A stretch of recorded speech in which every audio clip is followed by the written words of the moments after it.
actually teaching a course at UCT on religion, sexuality, and gender, and Shakespeare comes up all the time. So there are ways of using Shakespeare in everything because he covers so much ground. The figure that Chris was referring to is Shakespeare at FET level only counts on paper 7%. And we spend maybe 50–60% of our time on it. So my proposal that I'm putting forward today is how can we squeeze as much out of Shakespeare as we possibly can? How can we get Shakespeare to do a lot more work for us than just those contextual questions and that literature essay? How can we get Shakespeare, how can we maximize our Shakespeare? And we all know the trendy sort of buzzword of integration, of teaching sort of 3–4 things all at the same time. So that's also kind of what I'm proposing here. So what are some different ways that we can use Shakespeare to teach the other aspects of the English curriculum? So the first would be comprehension skills. We can make use of Shakespeare-related articles in our comprehensions. So here's an example of a grade 11 paper that I set where I used a film review of, we'd actually gone to watch the Macbeth movie, the Michael Fassbender movie. I then used a film review of the movie to create a comprehension. And I even use a poster from the movie as the visual literacy component. So in that way, you're teaching about film reviews, you're reinforcing the Shakespeare content, the plot, the characters, the themes, the symbols, and you're also teaching comprehension skills at the same time. So the questions that I ask are not directly related to the plot of Macbeth, but they reinforce the plot of Macbeth. So they're more about the language, about meaning, understanding, your normal comprehension questions, but they are building on and adding to the Shakespearean knowledge. Creative and transactional writing, the big one, and this counts, as we know, it's 100 marks in that final exam, and we can get a lot out of it. So here are some examples of transactional writing pieces that you could do. There are infinite number of others that you could think of. So for example, a formal letter. You are Brabantio and you've just heard the news that your daughter has secretly married Othello, the general of the Venetian army. Write a formal letter of complaint to the Duke of Venice, laying out your grievances and the course of action you wish him to take. Make use of the correct formatting. There you're teaching a formal letter and you're reinforcing the plot points in Othello, and you're trying to get them to identify with the character of Brabantio and what he's thinking through. Diary entry. You are Macbeth. Write 3 diary entries from his perspective. The first diary entry is from just after receiving the witch's prophecies. The second is from just after murdering Duncan. The third is the night before the battle against Malcolm. So there we're showing progression. What's his psychological state near the beginning? What's his psychological state in the middle? What's his psychological state at the end? We're exploring the character. The students are having to identify with him. They're writing from his point of view. They're getting inside him. Plus they're learning how to write a diary entry. Dialogue. Ophelia and Hamlet may have really loved each other. We don't know. Does he love her? Doesn't he?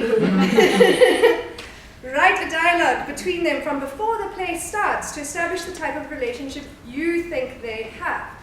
So the students love writing about love. It's just something that resonates with them, relationships, conflict. So a dialogue like this could work well. You could even capitalize more on it and get them to then do a dramatic reading of it and count that for your oral mark as well. So there we've ticked 3 boxes.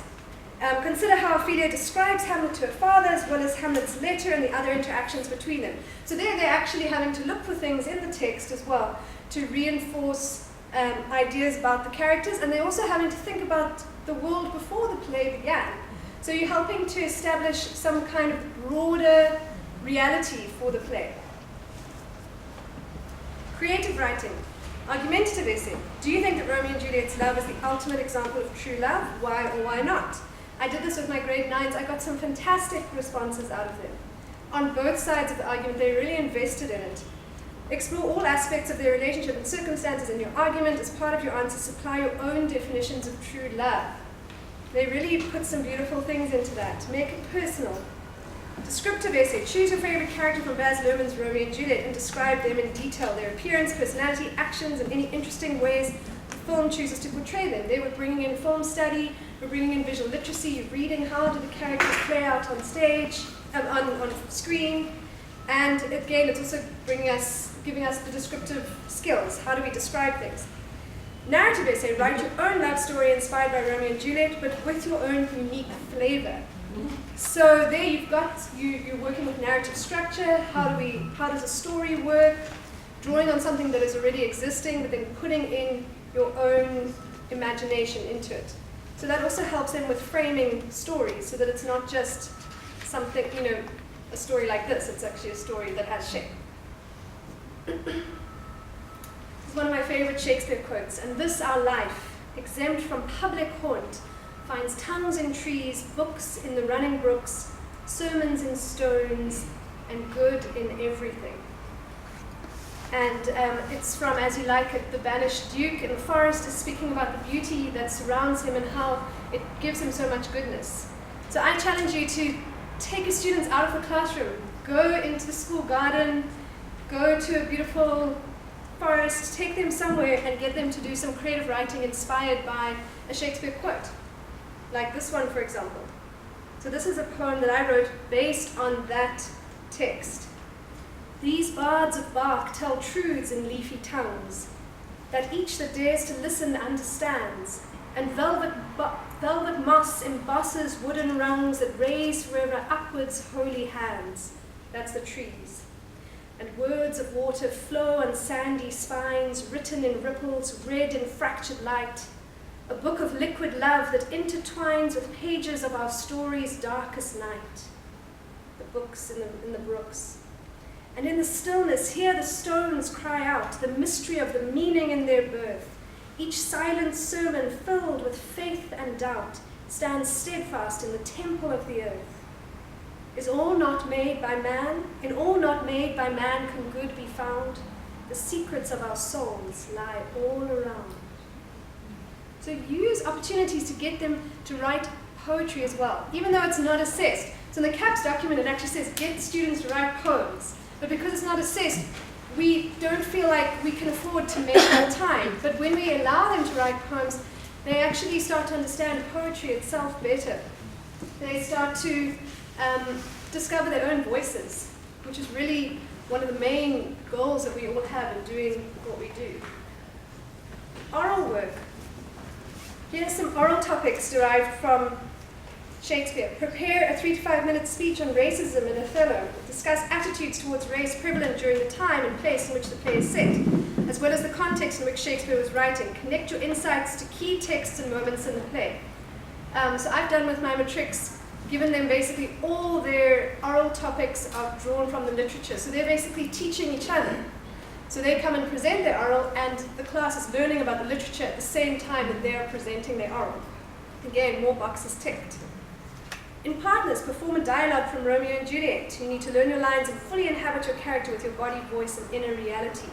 So dialogue is also one of the options for oral, and you can then take texts from the whole play and get them to perform those key moments. Then you're exposing them to the Shakespeare, exposing them to the structure, and you've got a nice oral mark.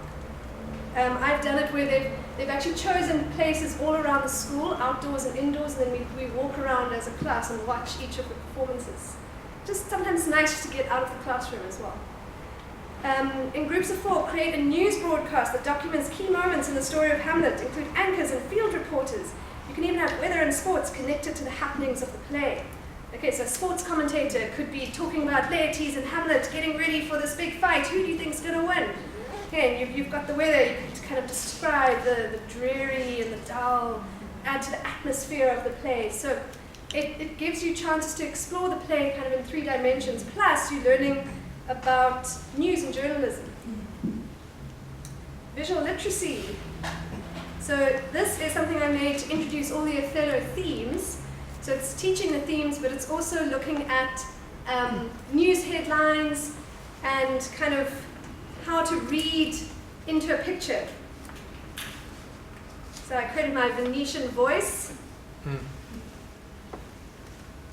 everything that happens in Venice. And then, and through this they have to try and tell me the story as well. So it's also about picking up clues, making predictions. In Cyprus Sun, what happened here?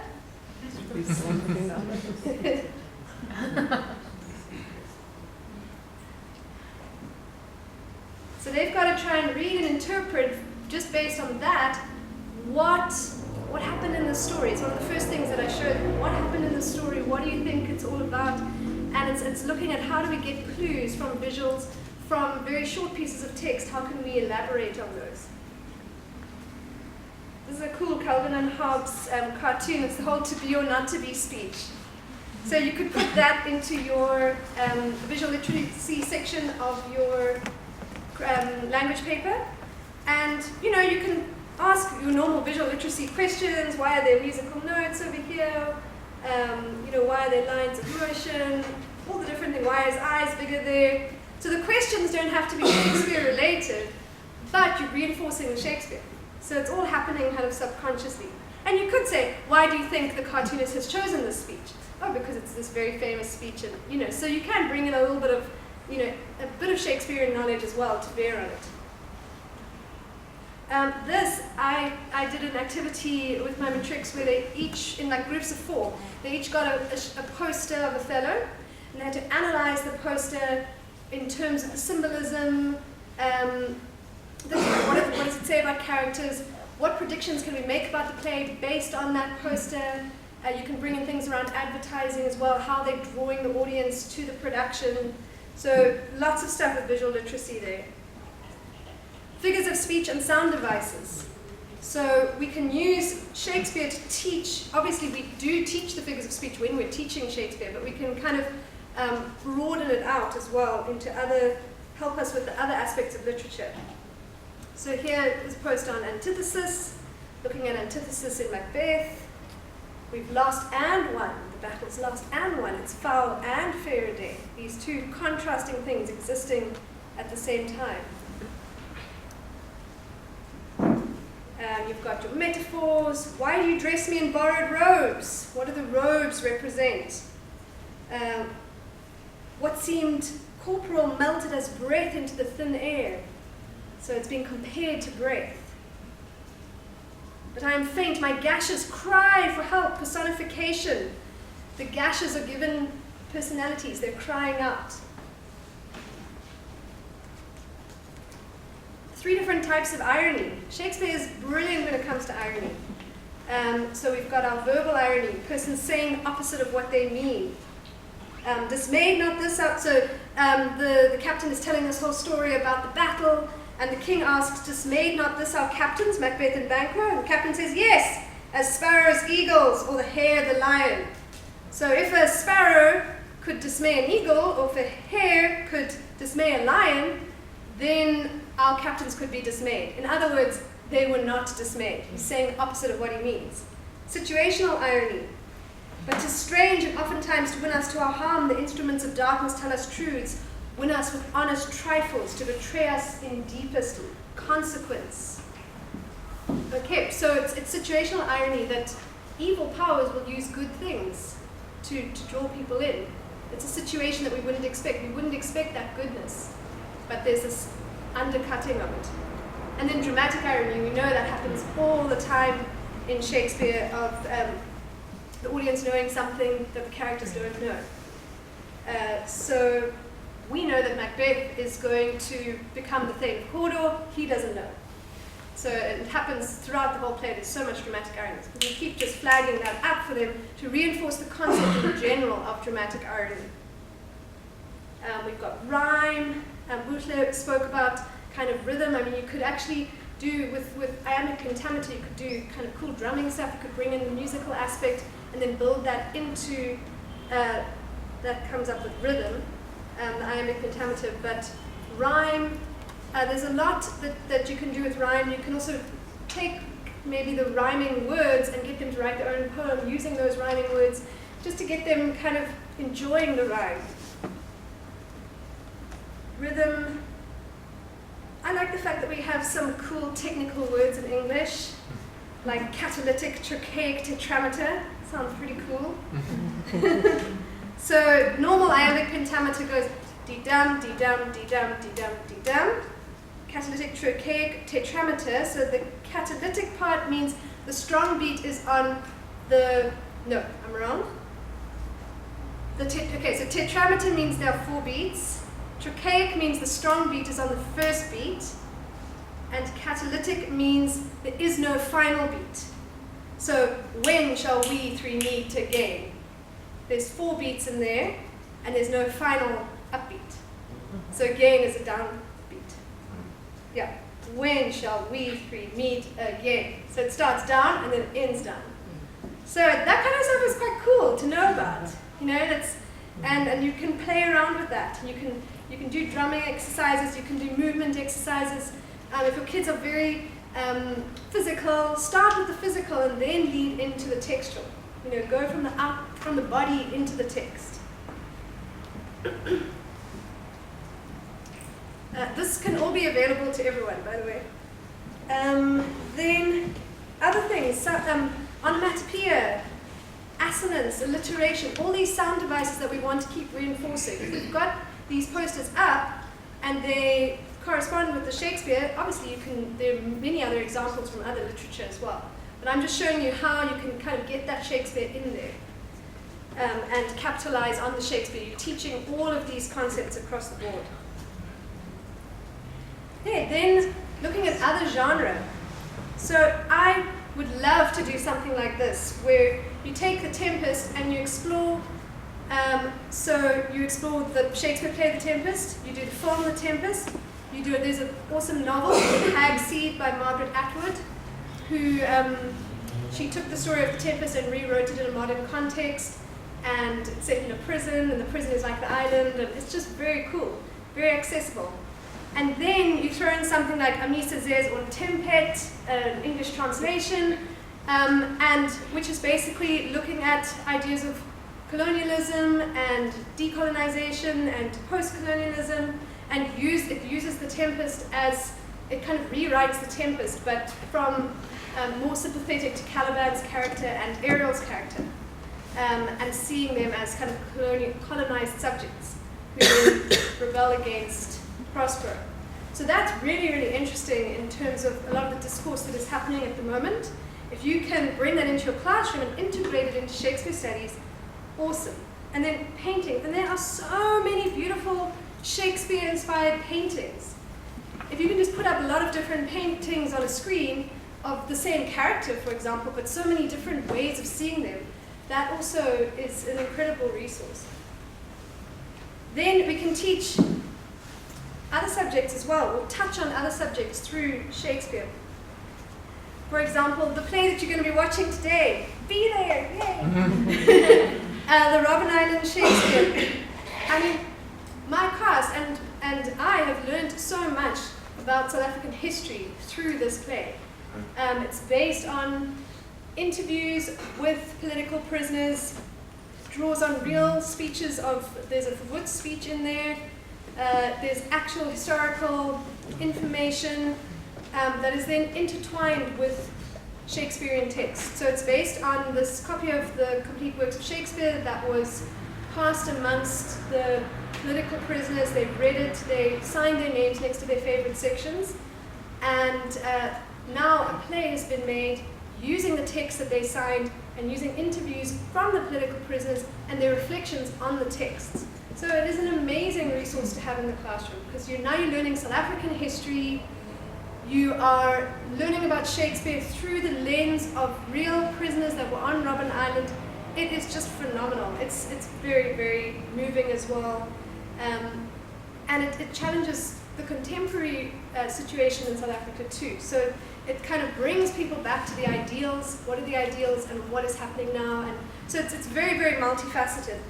But it's an excellent resource for kind of teaching across. If you could maybe collaborate with the history teacher or kind of teach it at the same time that the students are learning about something relevant in that relates to that time period, you could really kind of capitalize on that exchange between the subjects. Geography. Okay, Shakespeare's geography wasn't always that good. Certain places have coastlines, which they don't have. But he does kind of, the plays aren't all set in England, basically. Some of them are set in North Africa, some of them are set in the Middle East, some of them are set, in Spain, and kind of, there's this kind of spread of the plays, and you can teach them about the different places. And again, if you can collaborate with the tourism teacher or geography teacher, maybe do a project on Venice or something like that. I actually saw, I'm tutoring a tourism student at the moment, and as we were reading through landmarks in Europe, and then Venice came up, and they had a whole paragraph on Othello and Venice, and I was like, oh cool, Shakespeare's in the tourism textbook, this is great. So find those little intersections, work with your colleagues, chat with them, see how you can collaborate, how you can cross over. And then life orientation is also a great way of using Shakespeare, looking at social issues, looking at personal well-being. So these are actually some posters that I made for a production that was done in Stratford. The director took women from Shakespeare's plays and then he wrote his own monologues kind of inspired by their experiences, and he linked those monologues to specific social issues and organizations that were addressing those issues. For example, Lavinia, Titus Andronicus, who is raped and has her tongue cut out and her hands chopped off, which is terrible. And this monologue was all about rape and abuse, and linked to this women's aid organization. So again, it's a way of kind of using Shakespeare as a window and as a connection into broader social issues. How can we address those? This one was about Hermione in The Winter's Tale, how she, for 16 years, people think she's dead, and she's kind of locked away in a room. And then at the end, she appears like a statue, and then the statue comes to life. And that was linked to sufferers of lupus, who often feel very trapped and feel like they're trapped in their bodies. So it's also, it's a way of learning about other issues and kind of developing compassion for people. And then here, this is a task I did with some matrics, basically using themes in, sorry, it's a bit small, I'll read it. So using themes in Othello to do some personal reflective writing. So have you ever had the experience of being in love or known someone who has? What did it feel like? What inspired you? How would you describe it? Why did you desire it?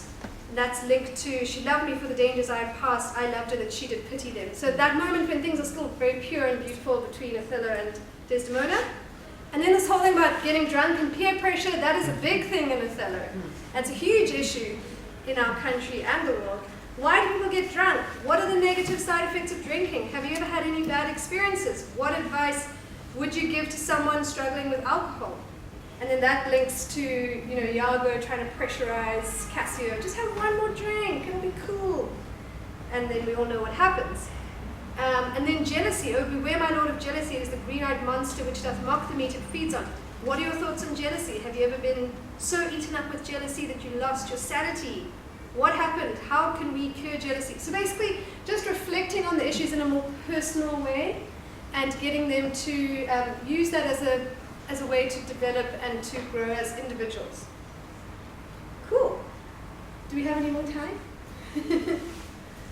Okay, I was just wondering if anyone, I'm sure you have done similar things, or if you have any cool ideas that have just popped into your head, or things that really worked in your classroom, if anyone wants to share, or if anyone has any questions. Natural sciences. I was thinking of all of the subjects that you mentioned and thinking of other ones that we could Well, interestingly, the flowers in Hamlet. So when we do our Hamlet production, we talk about the flowers and the kind of symbolism of the flowers. And a lot of